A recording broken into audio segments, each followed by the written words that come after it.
A developed Africa will not be antagonistic to industrialized countries, but will become friends and partners in prosperity, security, and development. A prosperous Africa will mean greater prosperity for the rest of the world. A poor Africa will be a drag on the rest of the world. Is this what the international community wants? A coordinated multilateral effort should be set in motion to utilize and maximize the use of the enormous resources on the African continent for the benefit of all nations. Investing partners will be able to recoup their investment unifold over time. Current attempts to help develop Africa by industrial countries are uncoordinated and plainly incremental. We have the skills, the manpower, and the natural resources, but in many instances, we lack the capital. Hence my plea for industrial countries to take a long-term view of Africa. We request you to come and partner with us to develop the continent for the benefit of all. Africa charges you with the singular task of initiating the effort we are calling for. The United Nations has in place processes for promoting collective action to combat global threats. No threat is more potent than poverty and exclusion. They are the foul source from which common criminality, insurgency, cross-border crimes, human trafficking, and its terrible consequences draw their inspiration. Poverty, in all its manifestations, remains one of the greatest challenges facing our world. Its eradication is an indispensable requirement for achieving sustainable development. In this regard, Nigeria has developed a national social investment program, a pro-poor scheme that targets the poorest and most vulnerable households in the country. Under this initiative, easy access to financial services are facilitated to traders, artisans, market women, and cooperative societies. This type of initiative can help lessen and eventually eliminate mass poverty in Africa. At the core of our efforts to build an inclusive society, our programs are focused on youth and women empowerment. These programs aim at ensuring women and youth participation in governance, industry, climate action, and agriculture. The world was shocked and startled by the massacre in New Zealand by a lone gunman taking the lives of 50 worshippers.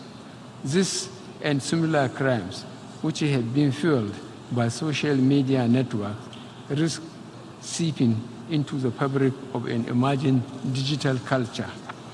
Major technical companies must be alive to their responsibilities.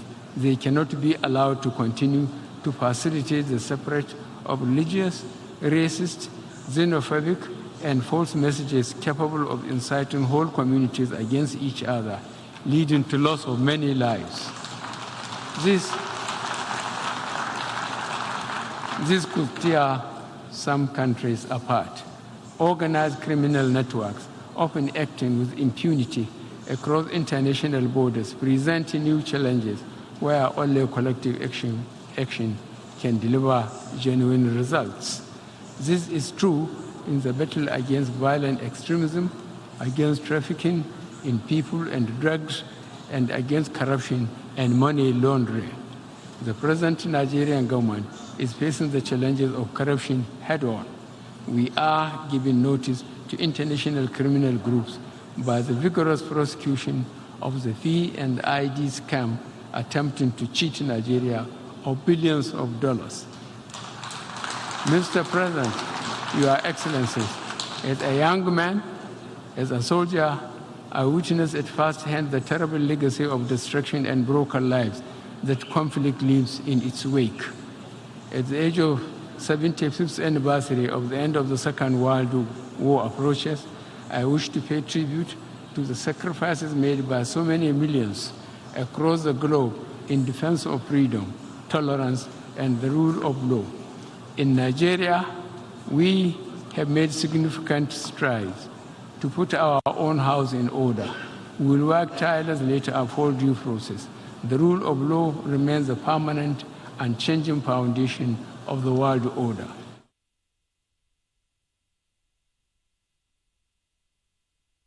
Welcome back to the morning show here on Arise News. Now joining us from our Abuja studio is Dr. Okey Ikechukwu, who will be giving us his perspectives on Nigeria's participation at the United Nations General Assembly, and who will also comment on a number of topical issues within Nigeria and the world at the moment. Dr. Okey Ikechukwu, welcome to the morning show. How are you? Good morning. Good morning. Thank you, Ruben. Yes, good to see good you. Morning, We've been playing, good morning. You know, on the program this morning, the tape of President Buhari's speech at the United Nations General Assembly. And in that speech, he talked about a number of issues: corruption, illicit financial flows, the importance of education, multilateralism, the need for the rest of the world to partner with Nigeria and all of that, and Africa as a continent generally. And he also touched on the P&ID scam, you know, bringing it to the attention of the world, and that, you know, it was an attempt to cheat Nigeria. And as a man who is in the saddle, he thinks that, look, that is unacceptable. Now, but what is your take, considering the fact that before the president went to the United Nations General Assembly, the People's Democratic Party had issued a statement saying that Nigeria is not going there with a clear agenda? Do you see, you know, our participation so far confirming the PDP suspicion, or perhaps the PDP was just playing politics and Nigeria is showing up very well, you know, perhaps in your view, at the United Nations General Assembly? Well, the first observation I'd like to make is that it is good that the president went. National visibility is part of international politics and diplomacy, and so on the face of it, it is good that he went. Concerning his presentation too, you will say that this is probably one of the well-articulated presentations as far as presentations go, and he tried to speak a little more clearly than he had done in the past. But beyond all of that, of course, he read out a prepared text. He's addressing an audience that's a world that's already got some superior information about Nigeria, and also addressing an audience that had made up its mind on a number of issues. So when you go and you're talking about some of those issues he raised, what's the verdict on all of them? So it is one thing to speak about the importance of education, you're fighting corruption and the rest of it, and quite another matter for the people you're talking to who are seeing some persons of questionable credentials and antecedents serving in your government, newly nominated as ministers. There's a lot of confusion at the level of security. Many state governors have had to work out agreements with bandits in order to have some measure of peace. And you're addressing a world that knows all of that. So it is good to make a speech. It is written.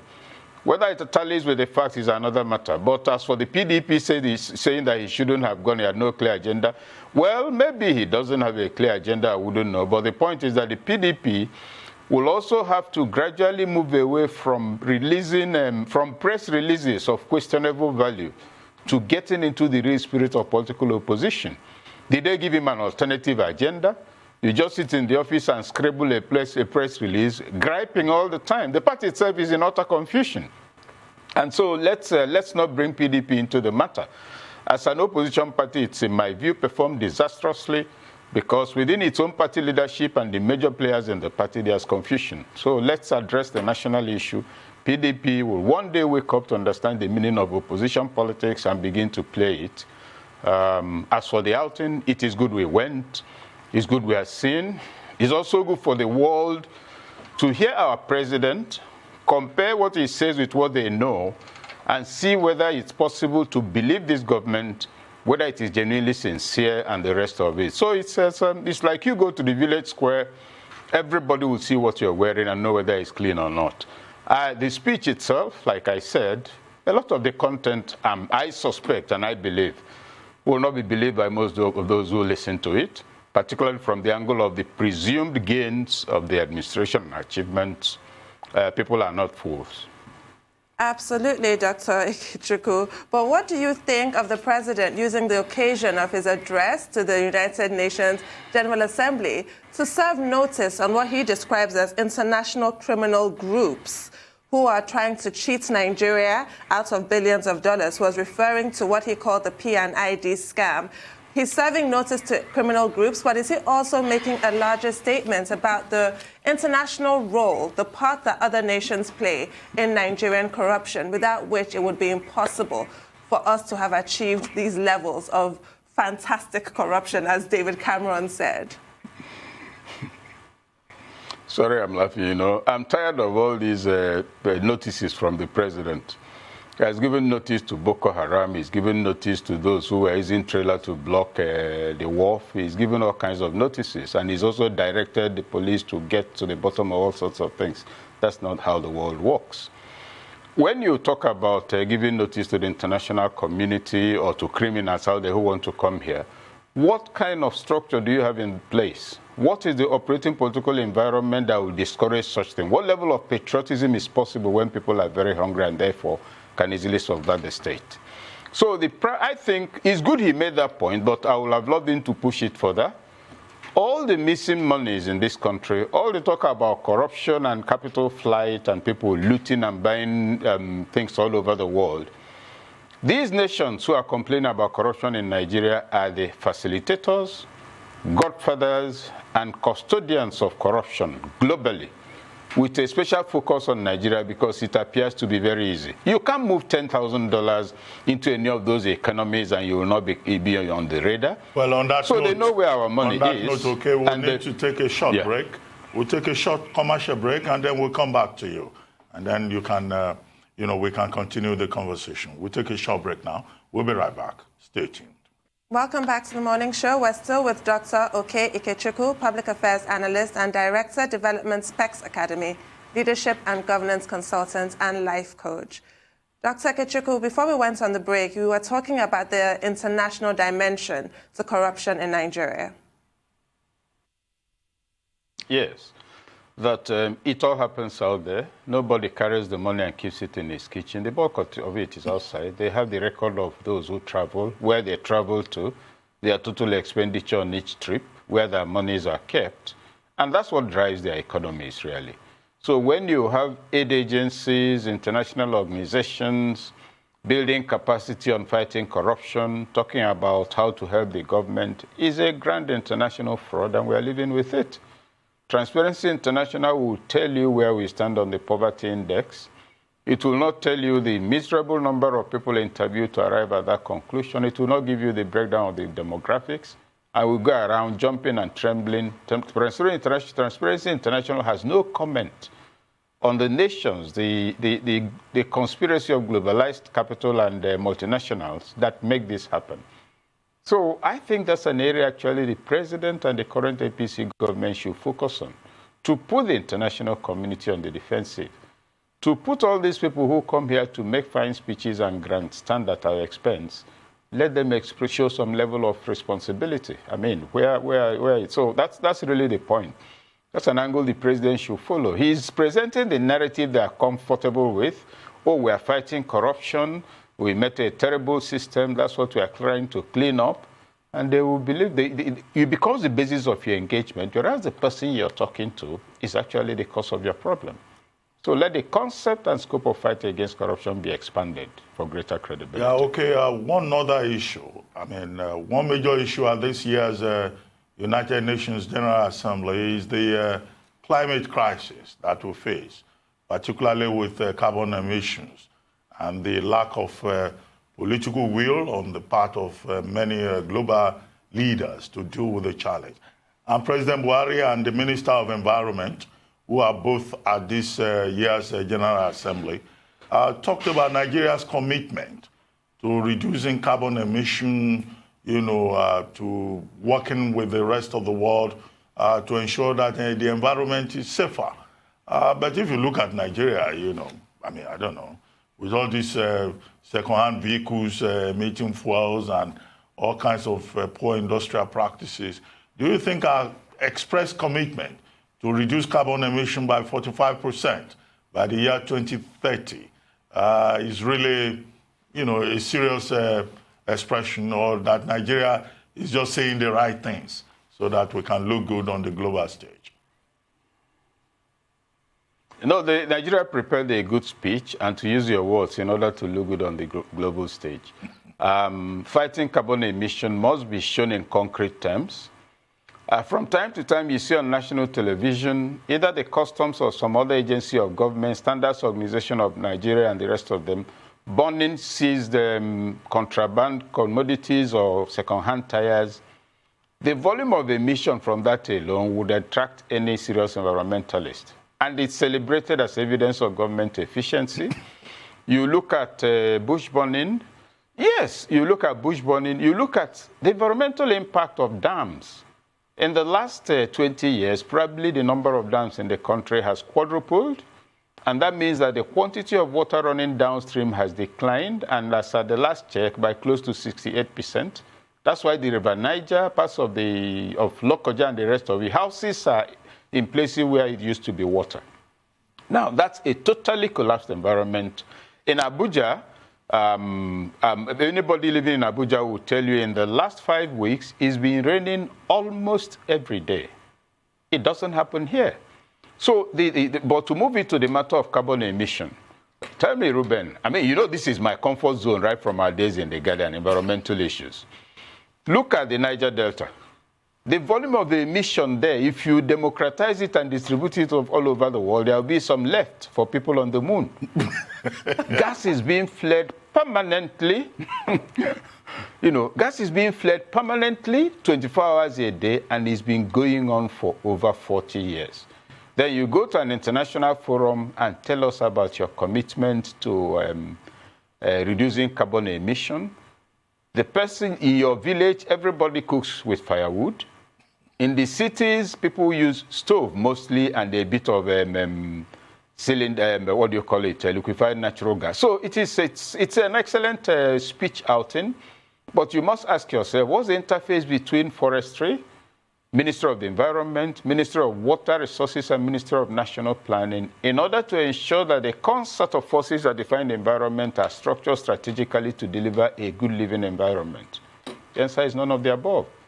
So it's nice. You go, those working with you will prepare a good speech. You go and read it. People will clap. You sit down, and you come back under the delusion you've actually done something, which is what happens to most people in government, actually.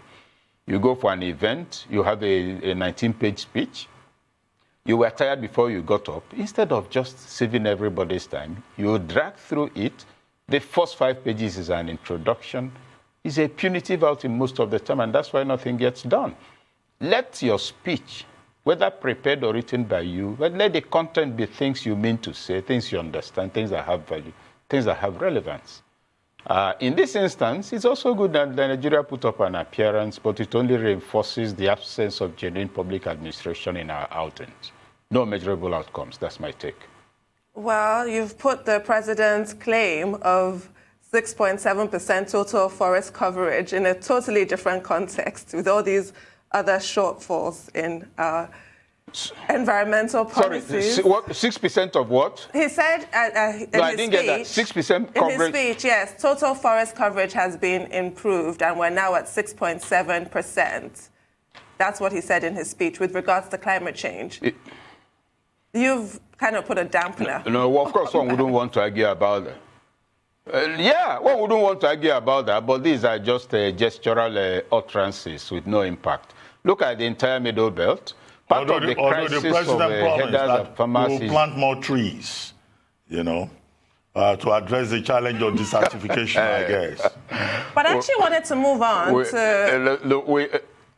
was actually going to move on to his choice in highlighting his national social investment programs, highlighted his pro-poor scheme, and also the school feeding program, which was one of the ways of resolving the challenge of education and out-of-school children in Nigeria. He made a point of raising these 2 schemes. What are your thoughts on that? Well, first, on the school feeding program, the actual reason, part of the main reason for school feeding when it was introduced years back, was not just for the children to feed, but for it to also affect retention after enrollment. That is one. Two, it's also supposed to address the matter of nutrition. Now, the government has repeatedly said that it's a success story. We've also seen videos of the scam where if you look at the value of what the children are being given, it will come to about 5% of the cost per head. It doesn't matter. Let's separate the issues. First, the school feeding program in our environment is not a bad idea. Second, whether it's achieving what it set out to achieve is what is not being assessed. Monitoring and evaluation. What is the impact on enrollment?